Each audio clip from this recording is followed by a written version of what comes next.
Okay, TJ, I have a few questions for you. Okay. 3 words. Caring. Friendly. Friendly, caring, Giving. helpful, Hardworking. We're going to make that one word. And cheerful. Joyful. Oh yeah, I remember one time I was going on a run. I think I was in 8th grade or something. It was like a Saturday, or maybe it was during the summer, and I was just going on a run. And I went one way around the golf course and she went the other way. Never really went super well when we ran together. Do I look at you right here? Maybe just right here. Right there? Is that okay? Mm-hmm. And we met up in the middle, and well, actually she was a lot faster than me, so it wasn't really in the middle, but we met up. And Yeah, I was always super grumpy. And so we'd run races together and she'd come up and try to talk to me. And I don't talk to people when I run anyway. I like to listen to my music, so I'd kind of wave her away. And so she'd get stubborn and wouldn't leave. And so I'd get stubborn and not look at her. It's kind of a battle with stubbornness. I remember once just me, her, and Joey went up on a bike ride. And we have a picture of it somewhere. Did she ever embarrass you or no? she embarrassed me. How? What did she do? Well, on Halloween last year,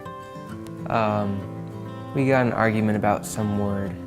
It was like exponential or something, and she thought I was saying it wrong. And so I told her she was wrong, and to get back at me, she dropped me off at my friend's house for a party, and while I was walking up to the door, she honked the horn and like yelled at me, and that was embarrassing.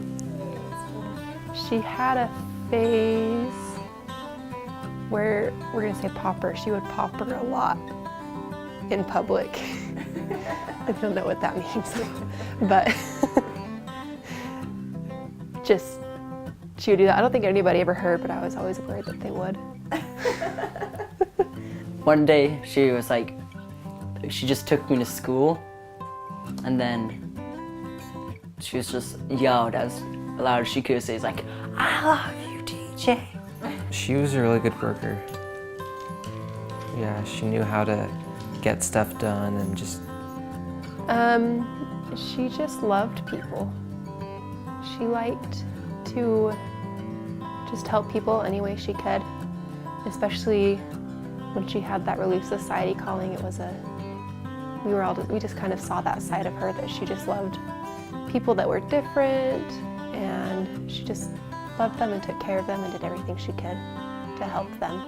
Just her kindness and being able to talk to people. And she was always the organist.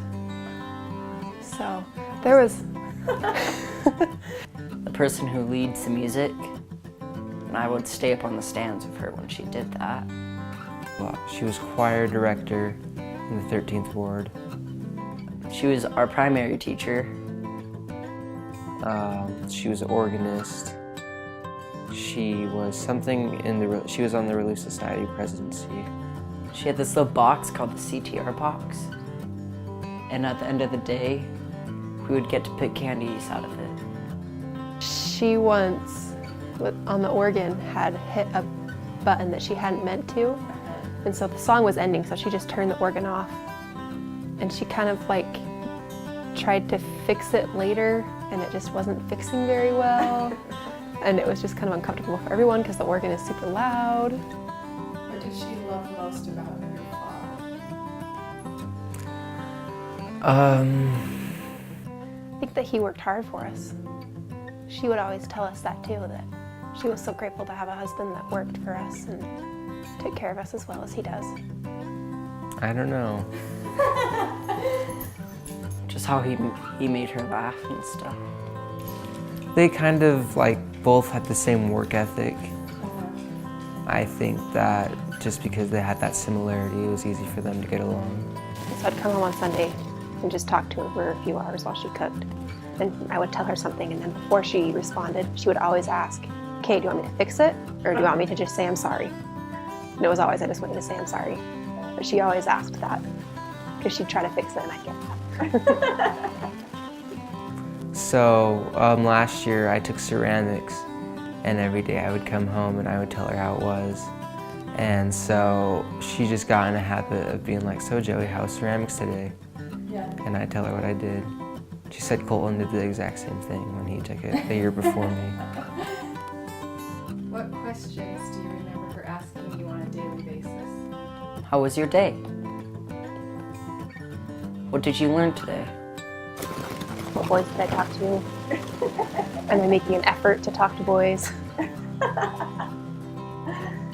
I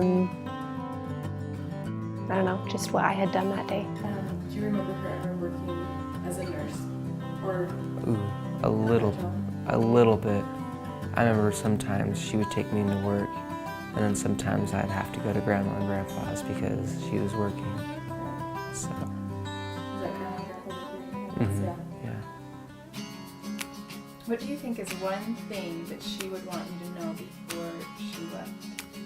Probably just like, I love you and glad that you're my son and stuff like that. I think just that she loved us and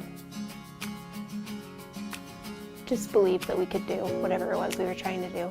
And she always told us that. She was super good about that.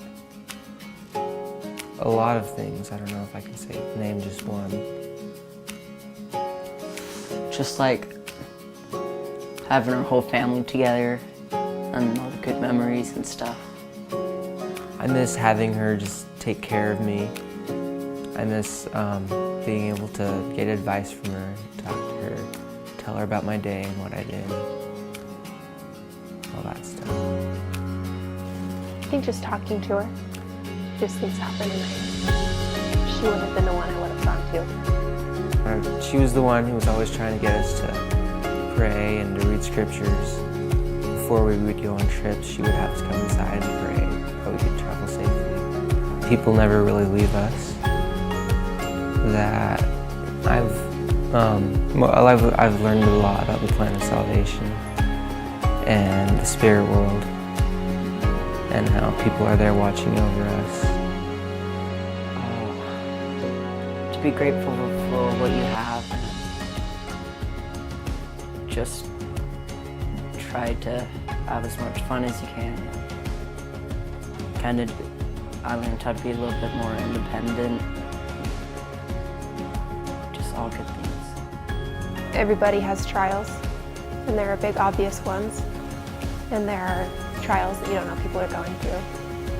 And that it's always important to help people that are going through big trials, like people did for us initially after everything happened, but then still taking care of people, even when you don't know what trial they're going through.